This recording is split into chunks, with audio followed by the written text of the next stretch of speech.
24/7 உங்களுக்காக ஃப்ரீயாக மார்க்கெட்டை அனலைஸ் பண்ணி ஃப்ரீயாகவே ட்ரேட் பண்ணி உங்களுக்கு ப்ராஃபிட் எடுத்து தந்தால் உங்களுக்கு எப்படி இருக்கும்? எஸ், முடியும். அநேகமாக நாங்கள் கிரிப்டோ ட்ரேடிங் பண்ணுறேன்னு சொன்னால் நினச்சிட்டு இருக்கீங்க.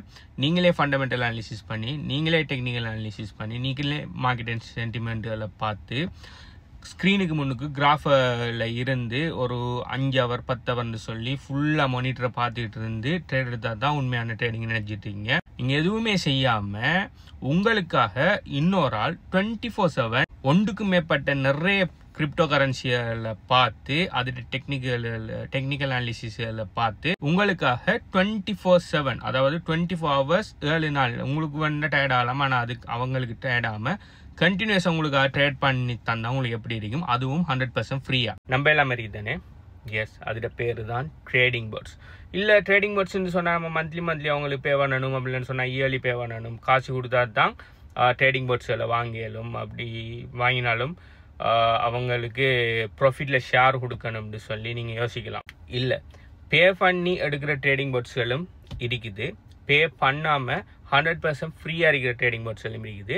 நான் இன்றைக்கி இந்த வீடியோவில் 100% ஃப்ரீயாக இருக்கிற ட்ரேடிங் போர்ட்ஸுகளை எங்கே ஃப்ரீயாகவே படிக்கலாம்னு சொல்லியும், ப்ளஸ் இந்த ட்ரேடிங் போர்ட்ஸுகள் எப்படி ஒர்க் ஆகும், ட்ரேடிங் போர்ட்ஸில் இருக்கிற அட்வான்டேஜஸ் என்னங்கிற விஷயங்களை பற்றி இந்த வீடியோவில் ஃபுல்லாக சொல்ல போகிறேன். ஸோ வீடியோட எண்டில் அதை எங்கே ஃப்ரீயாக படிக்கலாம், அந்த ட்ரேடிங் போர்ட்ஸில் எங்கே எடுக்கலாம், எப்படி கனெக்ட் பண்ணுறேன், எப்படி அது செய்கிற, அதில் என்னென்ன ஸ்ட்ராட்டஜிஸ் எல்லாம் இருக்குங்கிறத எங்கே ஃப்ரீயாக படிக்கலாங்கிறதையும் சொல்ல போகிறேன். ஸோ அந்த வீடியோ ஃபுல்லாக பாருங்கள். முதலாவது, ட்ரேடிங் போர்ட்ஸுகள்னா என்னென்னு சொன்னால் ஒரு சாஃப்ட்வேர்ஸுகள், அதில் சில நேரம் ஏஐ ஸ்ட்ராட்டஜிஸையும் சில நேரம் வேறு ஸ்ட்ராட்டஜிஸ்கள் வச்சுருப்பாங்க. இந்த சாஃப்ட்வேர்கள் சில நேரம் பார்த்தீங்கன்னு சொன்னால் சில எக்ஸ்சேஞ்சஸில் டிஃபால்ட்டாக இருக்கும். சில நேரம் பார்த்தீங்கன்னு சொன்னால் தேர்ட் பார்ட்டி வெப்சைட்டுகள் ப்ரொவைட் பண்ணுவாங்க. நீங்கள் அதை உங்களோட எக்ஸ்சேஞ்சில் ஏபிஐ மூலமாக நீங்கள் கனெக்ட் பண்ணி அது உங்களுக்காக ட்ரேட் பண்ணும். ஆனால் இது ரெண்டையும் தவிர இன்னொரு மெத்தட் ஒன்று இருக்குது. நாங்கள் ட்ரேட் பண்ணி தரோம்னு சொல்லிப்பட்டு ஒரு தேர்ட் பார்ட்டி கம்பெனி உங்களோட பணத்தை அவங்கள்ட்ட அனுப்பி அவங்க அதுக்கு 1% 2% இல்லாட்டி மாதம் 20% சொல்லி லாபம் தராங்கன்னு சொன்னால் அது உண்மையான ட்ரேடிங் போர்ட்டில் அதோட பேர் பிரமிட் ஸ்கீம், ROI பொட்சி ஸ்கீம் சம்மந்தமாக நிறைய நான் வீடியோ போட்டிருக்கேன். நான் சொல்கிறது, உங்களோட பணத்தை நீங்கள் இன்னொரு ஆள்கிட்ட கொடுக்காம உங்களோட பணத்தை எல்லாத்தையுமே உங்களோட கிரிப்டோ கரன்சி எக்ஸ்சேஞ்சில் வச்சு எய்தா அந்த எக்ஸ்சேஞ்சில் இருக்கிற ட்ரேடிங் போர்ட்ஸில் வச்சு ட்ரேட் பண்ணுறது. அப்படி இல்லைன்னு சொன்னால் ஏபிஐ மூலமாக வித்ட்ராவல் எக்ஸஸை கேன்சல் பண்ணிவிட்டு நீங்கள் எக்ஸ்சேஞ்சில் இருந்து ஏபிஐ கொடுத்து அந்த தேர்ட் பார்ட்டி வெப்சைட்டில் அந்த ட்ரேடிங் போர்ட் உங்களுக்காக வந்து உங்களோட எக்ஸ்சேஞ்சில் ட்ரேட் பண்ணி தரது. ஸோ பேமெண்ட் பண்ணி எடுக்கிறதுக்கும் நிறைய ட்ரேடிங் போர்ட்ஸ்கள் இருக்குது. ஓகே, அது மந்த்லி பேமெண்ட் பண்ணுற மாதிரி இருக்குது, இயர்லி பேமெண்ட் பண்ணுற மாதிரி இருக்குது. அப்படி இல்லைன்னு சொன்னால் ட்ரேடிங் போர்ட்ஸ் ஃப்ரீயாக இருக்கும். ஆனால் நம்ம எடுக்கிற ப்ராஃபிட்டில் ஒரு குறிப்பிட்ட பர்சன்டேஜ் அவங்களுக்கு கொடுக்குற மாதிரியெல்லாம் நிறைய கன்செப்ட்ல எல்லாம் ட்ரேடிங் போர்ட்ஸ்கள் இருக்குது. ஆனால் இன்றைக்கு நாங்கள் கதைக்க போகிற ட்ரேடிங் போர்ட்ஸ் பார்த்தீங்கன்னு சொன்னால் 100% ஃப்ரீயாக நீங்கள் எங்கே நார்மலாக உங்களோட கிரிப்டோ கரன்சி எல்லாம் வாங்குற விற்கிற விஷயங்களை பண்ணுவீங்களோ, அதாவது எக்ஸ்சேஞ்சில் செய்வீங்களோ, அந்த எக்ஸ்சேஞ்சிலேயே சில எக்ஸ்சேஞ்சில் பார்த்தீங்கன்னு சொன்னால் இப்படியான ட்ரேடிங் போர்ட்ஸை அவங்களோட எக்ஸ்சேஞ்ச் கிளையண்ட்ஸுக்கு ஃப்ரீயாக கொடுப்பாங்க. ஸோ அப்படியான ட்ரேடிங் போர்ட்ஸில் என்ன மாதிரி எக்ஸ்சேஞ்சில் பார்க்கலாம், அதில் என்னென்ன ஸ்ட்ராட்டஜி இருக்குன்னு சொல்லி நான் அந்த வீடியோ ஹேண்டில் சொன்னேன். அதுக்கு முதல்ல நீங்கள் ட்ரேடிங் போர்ட்ஸில் வச்சு ட்ரேடிங் பண்ணுறதுல இருக்கிற அட்வான்டேஜஸை நான் சொல்கிறேன். முதலாவது பார்த்தீங்கன்னு சொன்னால் 24/7 ட்ரேட் பண்ணும். உங்களால் 24 ஹவர் மார்க்கெட் அனாலிசிஸ் பண்ணி, டெக்னிக்கல் அனாலிசிஸ், ஃபண்டமெண்டல் அனாலிசிஸ் பண்ணி 24 ஹவர் 7 நாளும் இருந்து ட்ரேட் பண்ண இயலுமான்னு சொன்னால் முடியாது.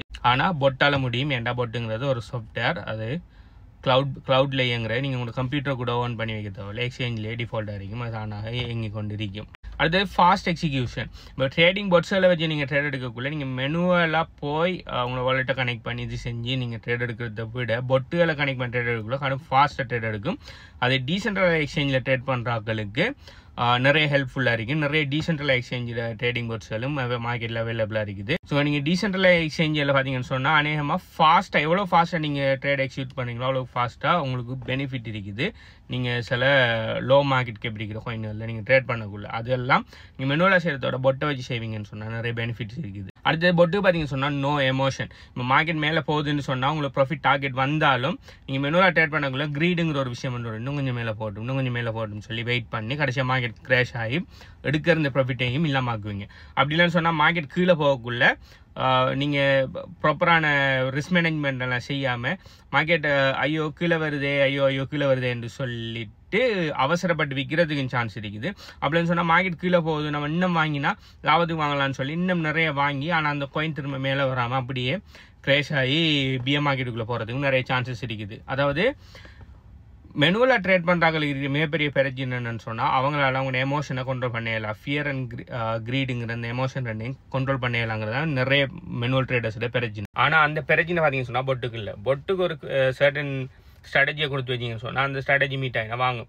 இந்தந்த மாதிரியான கண்டிஷன்கள் மீட் ஆகினா வாங்கணும். இந்தந்த மாதிரி கண்டிஷன் வந்தால் விற்கணும்னு சொன்னால் அதோட கண்டிஷன் வந்தால் அது இன்னும் கீழே போகும் மேலே வரணும்லாம் பார்த்துட்டு இருக்கு, அது வாங்கும். அந்த கண்டிஷன் விற்கிற கண்டிஷன் வந்தீங்கன்னு சொன்னால் இன்னும் மேலே போகணும்லாம் பார்த்துட்டு மாட்டேங்குது, விற்று போட்டு ப்ராஃபிட் எடுத்து போட்டு வேலையை பார்க்கும். அடுத்து சில பொட்டுல பெக் டெஸ்டிங் ஸ்ட்ராட்டஜிஸ் கொடுப்பாங்க. அதாவது இந்த கிரிப்டோ கரன்சி இந்த ஸ்ட்ராட்டஜிக்கு இந்த காயினுக்கு ப்ரீவியஸ் 5 வருஷத்தில் இந்த பொட்டை நம்ம வாங்கியிருந்தா இந்த மாதிரி ப்ராஃபிட் எடுத்துட்டீங்கன்னு சொல்லி பெக் டெஸ்டிங் பண்ணலாம். ஆனால் பெக் டெஸ்டிங் பண்ணுறது ஃபியூச்சரில் அதே சேம் ப்ராஃபிட் தான் தருமான்னு கேட்டால் 100% இல்லை. ஆனால் நம்மளுக்கு ஒரு ஐடியா ஒன்று வரும். ஓகே, இந்த ஸ்ட்ராட்டஜி இப்போ 3-4 ஸ்ட்ராட்டஜி எடுத்து இந்த ஸ்ட்ராட்டஜிக்கு இந்த காயினுக்கு இது நல்லா பெர்ஃபார்ம் ஆகுது, இந்த ஸ்ட்ராட்டஜிக்கு இது நல்லா பெர்ஃபார்ம் ஆகுதுன்னு சொல்லி நீங்கள் ஒரு அனாலிசிஸ் ஒன்று பண்ணலாம். அடுத்தது உங்களோட டைமை சேவ் பண்ணும். இப்போ நீங்கள் ஒரு ஃபுல் டைம் ஒர்க் ஒன்று பண்ணிட்டுருக்கீங்க, அப்படி நீங்கள் வேறு ஒரு ஒர்க் ஒன்று பண்ணிட்டு இருக்கீங்க, உங்களுக்கு 100% மார்க்கெட்டில் இருந்து மெனுவில் ட்ரேட் பண்ணுறது டைம் இல்லைன்னு சொன்னால் பட் ஒரு நல்ல ஆப்ஷன். பெசிவ் இன்கம் வந்து ஜென்ரேட் ஆகிடுங்க. நீங்கள் வளமே செய்கிற வேலையை செஞ்சுட்டு இருக்கக்குள்ளே நீங்கள் பொட்ஸில் கனெக்ட் பண்ணிட்டு பட் உங்களுக்கு பெசிவ் இன்கம் க்ரியேட் பண்ணி கொண்டு இருக்கும். ஆனால் நீங்கள் அடிக்கடி மெயின்டைன் பண்ணணும். அடுத்து நீங்கள் வாங்குற பொட் சரியான பொட் தானா, நல்ல ரிலையபிளான பொட் தானாங்கிறதையும் பார்க்கணும். இப்போ பொட் செல் பார்த்தீங்கன்னு சொன்னால் நான் ஆல்ரெடி சொன்ன மாதிரி பெய்ட் பொட் செல்லும் இருக்குது, ஃப்ரீ பொட் செல்லும் இருக்குது. பெய்ட் பொட் செல்லில் சில அட்வான்டேஜஸ் இருக்குது, சில இன்ட்ரெஸ்டிங்கான ஸ்ட்ராட்டஜிஸ் தந்திருப்பாங்க. ஏஐ மானிட்டரிங் விஷயமெல்லாம் பெய்ட் பொட்ஸில் வச்சுருப்பாங்க. ஆனால் சில நேரம் ஃப்ரீ பொட்ஸ்லையும் சில நேரம் இருக்கும், சில நேரம் இருக்காது. அது எது நல்ல ஸ்ட்ராட்டஜி எது நல்ல மில்லா ஸ்ட்ராட்டஜின்னு சொல்லி கண்டுபிடிக்கிறது நீங்கள் கூட திறமை. நான் லாஸ்ட்டாக HBU கிரிப்டோ கம்யூனிட்டியில் பார்த்தீங்கன்னு சொன்னால் ஒரு ஃபேமஸான நம்பர் 1 எக்ஸ்சேஞ்சில் இருக்கிற ஃப்ரீ பொட்ஸுகள் 3 பற்றி நான் வீடியோ போட்டிருக்கிறேன்.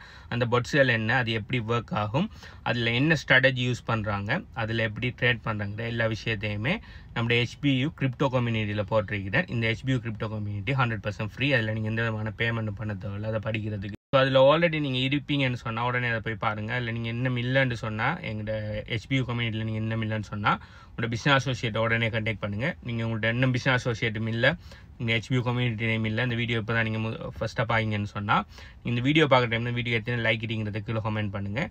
HBU கம்யூனிட்டியில் எப்படி ஜாயின் பண்ணுறங்கிற மேலே டீட்டெயில்ஸை நான் தாரேன். ஸோ இந்த ட்ரேடிங் பொட்ஸில் பற்றி நீங்கள் என்ன நினைக்கிங்க? இது வர்த்தா இல்லையா, இல்லை மெனுவல் ட்ரேடிங் பண்ணுறது பெஸ்ட்டாக, இல்லாட்டி பொட் ட்ரேடிங் பண்ணுறது பெஸ்ட்டான்னு சொல்லி நீங்கள் என்ன நினைக்கிங்கிறது கீழே கமெண்ட் பண்ணுங்கள். பை.